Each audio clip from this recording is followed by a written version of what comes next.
हनुमान बहुत शक्तिशाली हैं, लेकिन उनका पूजन इसलिए है कि वो विनम्र बहुत हैं। जब लक्ष्मण को मूर्छा आई और भगवान ने सोचा कि मेरा ये सबसे बड़ा संकट कौन हर सकता है, देखो भगवान सबके संकट हरते हैं, भगवान के जीवन पे संकट आया तो उन्होंने किसको पुकारा? उन्होंने हनुमान से कहा कि तुम जाओ और संजीवनी लेके आओ। तो जब आकाश में हनुमान चले तो सूरज निकला हुआ था। आकाश में तो सूरज होता ही है, दिन कभी डूबता नहीं है।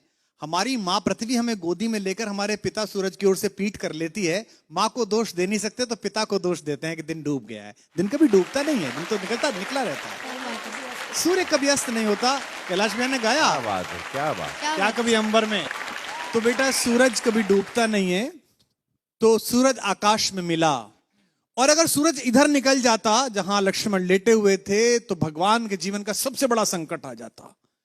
उनका भुजा जैसा भाई, जिसे वो अपनी भुजा कहते हैं दाहिनी, वो पृथ्वी छोड़ जाता और भगवान सहन न कर पाते। तो इतना बड़ा काम करने गए और कितने ताकतवर थे, पंच तत्वों में से एक पवन के बेटे हैं। सूरज से मिले तो उन्होंने कितनी विनम्रता से बात की। रवि भाई, सूरज से बोले, हे सूरज इतना याद रहे, संकट एक सूरज वंश पे है। ये नहीं कहा कि मैं तुम्हारे लिए प्रार्थना कर रहा हूं, तुम्हारा ही खानदान है ना, सूर्यवंशी राम का भाई परेशान है, तुम भी सूर्य हो, तो आप ही के खानदान का काम करने जा रहा हूं। विनम्रता देखना आप कितने पोलाइट हैं, है ना। ये सूरज इतना याद रहे, संकट एक सूरज वंश पे है, लंका के नीच राहु द्वारा आघात दिनेश अंश पर है। मेरे आने से पहले यदि किरणों का चमत्कार होगा तो सूर्यवंश में सूर्यदेव निश्चित ही अंधकार होगा। कितना प्यार से बोल रहे हैं देखो आप। इसलिए छिपे रहना भगवान, जिसने राम के अलावा किसी को भगवान नहीं माना, वो हनुमान सूर्य से कह रहे हैं, इसलिए छिपे रहना भगवान, जब तक न जड़ी पहुंचा दूं मैं, बस तभी प्रकट होना भगवान, जब संकट निशा मिटा दूं मैं। आशा है स्वल्प प्रार्थना, ये जरा सी प्रार्थना सच्चे जी से स्वीकारोगे, आतुर की अर्थ अवस्था को होकर करुणार्थ निहारोगे। 8 लाइन की विनती के बाद धीमे से अपना विजिटिंग कार्ड दिया सूरज को। शक्ति पाना, यश पाना, लेकिन विनम्र रहना। आशा है स्वल्प प्रार्थना ये सच्चे जी से स्वीकारोगे, आतुर की आर्त अवस्था को होकर करुणार्थ निहारोगे।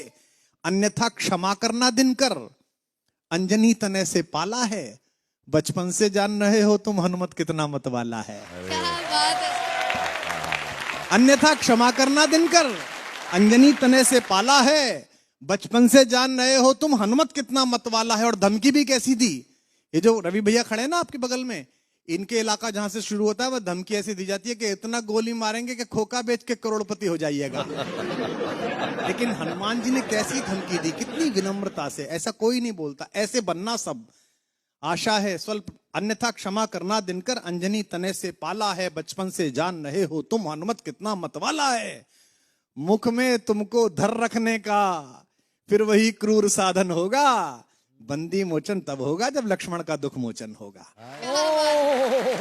स्वर में स्वर भारत, शनिवार और रविवार सुबह 10 बजे ZTV और ZEE5 पर।